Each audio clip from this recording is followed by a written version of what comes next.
future hold for Xbox gamers, and is it time to switch to the PS5? The Xbox Series S and X will be 3 years old in November, which raises the question of new hardware, system updates, and also, where are all of the great games? Microsoft have acquired a lot of studios in the recent years, and we've been waiting for them to finally release something, like for a very long time. However, all of this could be about to change.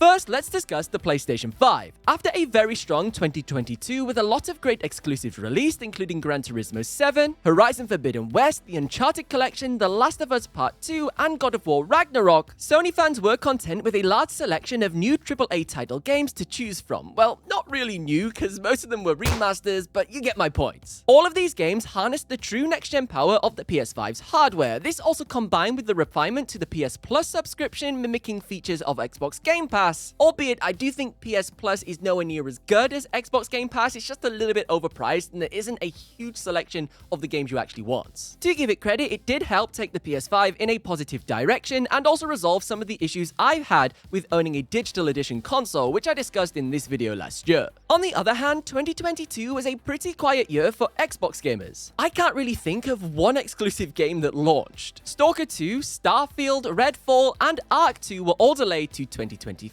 Xbox Game Pass did have some fun additions added, but overall, no major moments for Microsoft. The Activision deal is still going through, with some recent developments that sort of question whether it will actually ever complete. But in 2022, there was a huge improvement with the availability of stock for the Xbox Series X. Every single time I've gone to Amazon since June last summer, it has been there available on Prime delivery. However, heading into 2023, things still remain rather flat for the Xbox, whereas Sony are continuing their huge momentum with the release of the PlayStation Edge Pro controller, the PSVR 2 releasing in February, and also the announcement of Project Leonardo, a highly customizable accessibility controller kit, all of which we will be reviewing on the channel, so maybe subscribe so you don't miss those videos. The end of 2023 also looks huge for PlayStation fans. With the release of the anticipated Spider-Man 2 by Insomniac Games, things right now definitely feel more exciting for PlayStation players. But this doesn't mean that Xbox isn't doing good things. Since launch day, both the Xbox Series S and X have been massively improved. The user interface has seen some major upgrades, with more to come very soon. The Xbox dashboard has a new search bar, a quick settings button, new and improved power saving settings, RGB color changing options added to all Series Elite 2 controllers, the integration and partnership with Discord taking crossplay with your PC friends to another level, and also faster boot up times when you turn your console on. We've also seen lots of new accessories, the official wireless headset, limited edition controllers, the cheaper Xbox Series Elite 2 core controller, and so much more. And even though the PlayStation 5 has way more exclusives and probably the better games, over the last few years, the Xbox Series S and X has still been my most played console, and that's for one reason: Xbox Game Pass. No! God, please, no! No! Everybody knows what this is, so I'm not going to labor the facts that this is regarded as the best value in gaming. And you also get free perks every single month. It includes your Xbox Live subscription, Xbox Cloud Gaming, and also works on your PC. But what I will say is, I never buy games anymore. Game Pass is offered a way for my friends and I to actually have games in common within our library. We can sit there on an Xbox party chat and just scroll through the Game Pass catalog and just download random stuff and have a huge laugh playing it. Stuff like Farming Simulator. Getting my friends to buy this would be near impossible, as they don't want to waste like $50 on a game that sounds pretty boring. But as it's included on Game Pass, they have nothing to lose. Because Game Pass makes gaming so casual, it's resulted in some of the biggest laughs I've ever had when playing video games, which is the whole point. This is so true for so many titles available on Game Pass, like Stranded Deep, DayZ to relive our teenage years from the PC mod, and also F1 2021, my most played game from last year. I got all of this free within my subscription, and I classify it as free because you have to pay for Xbox Live Gold anyways, so this is just a couple extra dollars per month to get hundreds and hundreds of games. But this free and cheap mentality that I have may not last forever, as a rumored price increase is on the way for Xbox Game Pass. Right now, this price increase seems pretty unwarranted, as there's literally no new games that are actually exclusive to the Xbox platform that are super exciting. Some massive first-party games from the Xbox studios are coming, such as Starfield, Redfall, Forza Motorsport, Ark 2, and Stalker 2, all of which I'm pretty excited for and I think will help make 2023 a huge year for Xbox. So although PlayStation appears to be a more attractive platform after the success of last year, things will start to get good for Xbox very soon, starting around May time, which is when we'll finally see the release of Starfield if it's not delayed again. I think Xbox and Microsoft have way more to offer and give to us this year, and that's because of the return of E3.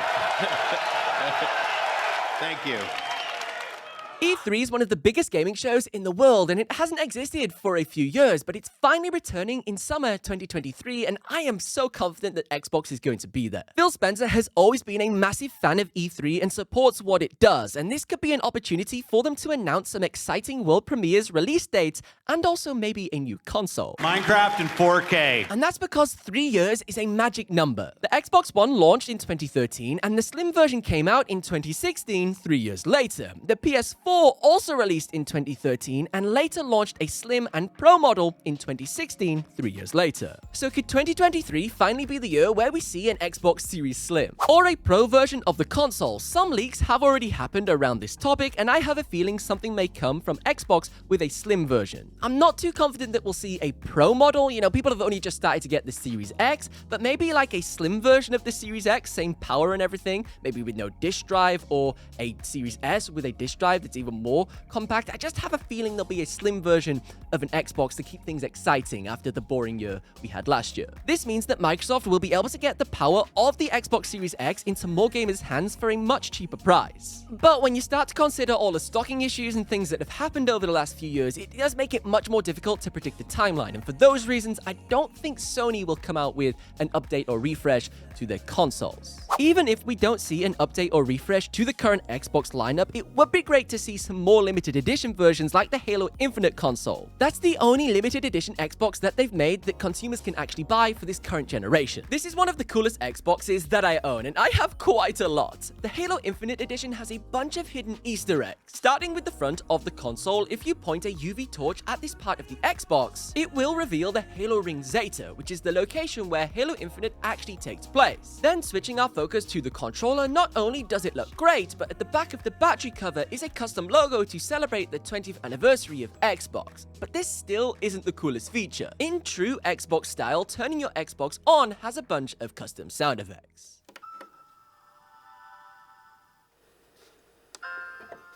But to answer the definitive question, should you switch to a PS5? I don't think so, and neither do you. According to my recent poll where I asked you, the community, Xbox actually won at 55%. But it's way closer than you would have first assumed, and I think this shows a huge shift in what's happening with video games. Over the last couple of years, Xbox has been releasing all of their console exclusives onto gaming PCs. And the same shift has started to happen with Sony, which is a massive surprise, because although they say they do things for the players, you know, we know that's not always true. This is for the players! Bruh. Now you can play some of the greatest PlayStation games ever made in 4K on a gaming PC, or even in 8K if you've got a beast of a machine. Things like Uncharted, God of War, the Spider-Man series, Horizon Zero Dawn, and many more coming in the future, such as The Last of Us, and it's rumored that Gran Turismo 7 could be in the works. And I think this shift within the gaming community is kind of reflected within that poll. The consoles are so close to one another, no one's really winning the console wars, and all that toxicness of the console wars is starting to fade away, and people are just enjoying the games on whichever platform they like, whether they want to play it on a console or just have a gaming PC and enjoy everything. On the topic of the console wars, if you want to see how Xbox compares to PlayStation over the last 20 years, you should check out this video next.